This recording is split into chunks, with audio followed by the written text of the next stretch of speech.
Luc 7, 1, 10. Histoire réelle de la Bible. À Capernaum vivait un centurion romain, un homme puissant, respecté. Mais cette nuit-là, il était brisé. Son serviteur, celui qu'il aimait comme un fils, était à l'agonie. Aucun médecin n'avait pu le sauver. Le centurion avait entendu parler de Jésus, des malades qui marchaient, des aveugles qui voyaient, et des vies restaurées. Alors il envoya des messagers à Jésus.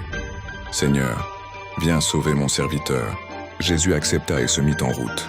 Mais au moment même où il approchait de la maison, le centurion envoya un autre message.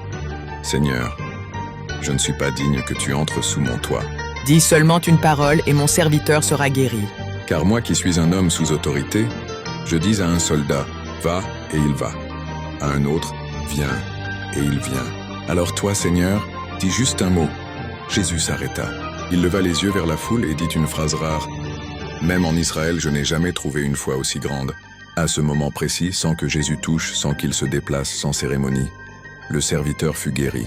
Quand les hommes retournèrent à la maison, ils trouvèrent le jeune homme debout, respirant, vivant, guéri. Le miracle s'était accompli par une seule parole, portée par une foi authentique. Morale, Dieu n'a pas besoin d'être proche pour agir. Il a juste besoin d'une foi qui croit sans voir. Parfois, ton miracle ne dépend pas d'un grand geste, mais d'une seule parole de Dieu, prononcée au bon moment. Quand tu crois vraiment, le ciel répond.